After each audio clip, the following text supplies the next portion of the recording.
Breaking news చూస్తున్నాం. అల్లు అర్జున్ గారి పైన కేసు నమోదైందంటూ కూడా బయటికి కొన్ని వార్తలు అయితే రావడం జరిగింది. అసలు ఆ కేసు విషయాలు ఏంటి, ఆ కేసులు ఎందుకు పెట్టారో, ఈ పూర్తి విషయాలన్నీ కూడా మనం చర్చించుకునే పరిస్థితి అయితే ఉంది.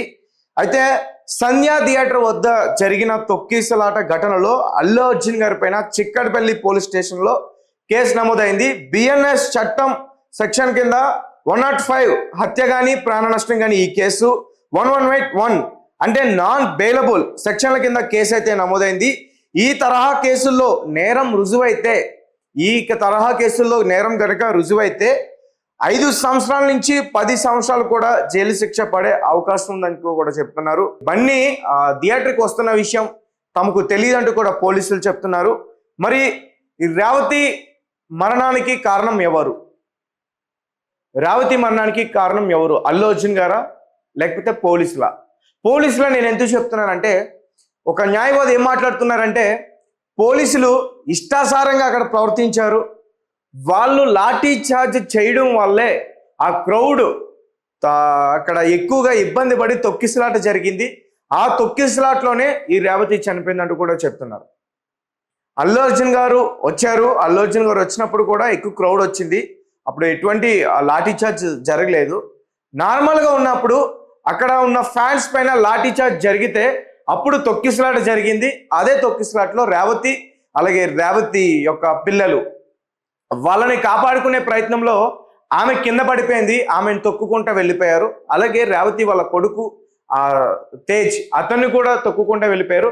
అతన్ని సిపిఆర్ చేసి బ్రతికించే ప్రయత్నం చేశారు, అలాగే ఆమె కూడా సిపిఆర్ బ్రతికించే ప్రయత్నం చేశారు. హాస్పిటల్ తీసుకెళ్లే క్రమంలో ఆమె చనిపోయింది. అలాగే అప్పుడు ఆమె కొడుకు పరిస్థితి కూడా చాలా విషమంగా ఉంది. మొత్తం నలుగురు దిల్సుఖ్ నగర్ నుంచి సంధ్యా థియేటర్కి వచ్చారు. ఆర్టీసీ క్రాస్ రోడ్స్ దగ్గర ఉన్న థియేటర్కి వచ్చారు.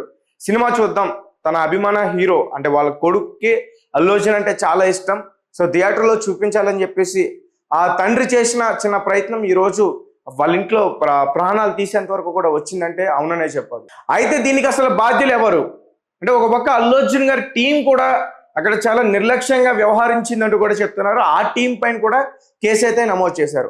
అలాగే రేవతి ఎవరైతే చనిపోయారో ఆమె గురించి బయటికి కూడా ఒక న్యూస్ అయితే వచ్చింది.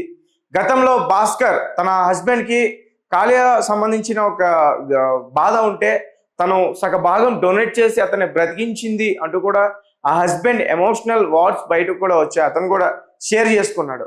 అలాగే ఇప్పుడు అతని కొడుకు పరిస్థితి కూడా విషమంగా ఉంది. ప్రస్తుతం అతను కూడా చిక్కడపల్లి పోలీస్ స్టేషన్లో అల్లు అర్జున్ గారి పైన వాళ్ళ టీం పైన కేసు అయితే నమోదు చేశామని చెప్తున్నారు. ఒక పక్క పోలీసులు కూడా నిన్న ఒక ప్రెస్ మీట్ కూడా పెట్టారు. ప్రెస్ మీట్ పెట్టి అల్లు అర్జున్ గారు వస్తున్నట్టు మాకు ఎటువంటి సమాచారం లేదు, ముందస్తుగా మాకు అతను ఎటువంటి ఫిర్యాదు అయితే చేయలేదు, అతను వచ్చాడు వెళ్ళిపోయాడు, అతను వస్తున్నాడని మాకు తెలియదు, ఒకవేళ అతను వస్తున్నాడని చెప్పుకుంటే అక్కడ ఖచ్చితంగా మేము సెక్యూరిటీ కల్పించే అవకాశం ఉందంటూ కూడా చెప్తున్నారు. అంటే అక్కడ ట్రాఫిక్ ఇబ్బంది అయింది, క్రౌడ్ ఎక్కువ పెరిగిపోయిందని పోలీసులు వచ్చారు, అప్పటికే సగం మంది నుంచి పంపించే ప్రయత్నం చేస్తున్నారు. అంటే అక్కడ థియేటర్లో షో ఉంది 9:30కి, కానీ అల్లు అర్జున్ గారు వస్తున్నారని తెలిసి ఇంకా ఎక్కువగా ఫ్యాన్స్ చాలా మంది అతన్ని చూడడానికి అయితే వచ్చారు. సో అప్పుడే ఈ సంఘటన జరిగింది. సో మరి అల్లు అర్జున్ టీం రెస్పాండ్ అయిందా? ఇప్పుడు అల్లు అర్జున్ గారు రెస్పాండ్ అయ్యారా? మైత్రి మూవీ సంస్థ రెస్పాండ్ అయిందా? ఆ మూవీకి సంబంధించిన అసలు ఏ టీం అయినా సరే రెస్పాండ్ అయిందంటే ఇప్పటి వరకు రెస్పాండ్ అయితే కాలేదు. బయటికైతే ఒక వార్త వచ్చింది, 25 లక్షలు ఇస్తున్నారు, 50 లక్షలు ఇస్తున్నారు, కానీ అదంతా కూడా పుకారు. ఈరోజు వాళ్ళ టీం వాళ్ళ ఫ్యామిలీతో మాట్లాడే అవకాశం ఉందంటూ కూడా చెప్తున్నారు. అండ్ అల్లు అర్జున్ గారు కూడా మళ్ళీ వాళ్ళ ఇంటికి వెళ్ళే అవకాశం ఉందంటూ కూడా చెప్తున్నారు.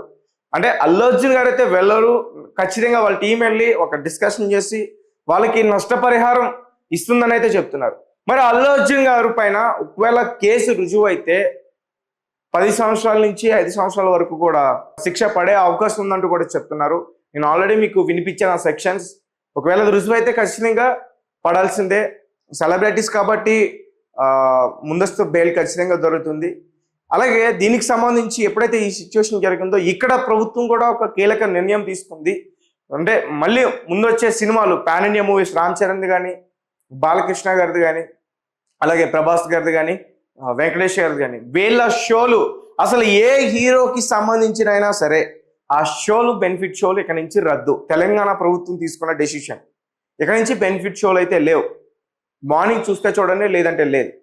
అలాగే ఈ టికెట్స్ ఏదైతే రాయితీ ఉందో దానికి కూడా ఒకసారి డిస్కషన్ చేసే అవకాశం ఉందంటూ కూడా చెప్తున్నారు.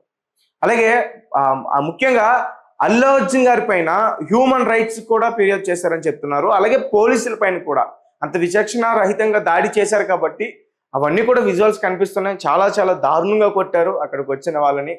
అంటే ఆపే ప్రయత్నం చేయాలి కానీ కొట్టే ప్రయత్నం అయితే చేయకూడదు. అసలు ఎలా కొడతారో అంటూ కూడా హ్యూమన్ రైట్స్ వాళ్ళకి ఫిర్యాదు చేసినట్టు ఒక అడ్వకేట్ అయితే ఇప్పటివరకు తెలియజేశారు. సో మరి ఈ కేసు ఎక్కడి వరకు వెళ్తుంది? అల్లు అర్జున్ వాళ్ళకి ఎంత నష్టపరిహారం ఇస్తున్నాడు? ఒకవేళ కేసు రుజువు అయితే అల్లు అర్జున్ అరెస్ట్ చేస్తారా చేయరా? ఇప్పటివరకు అయితే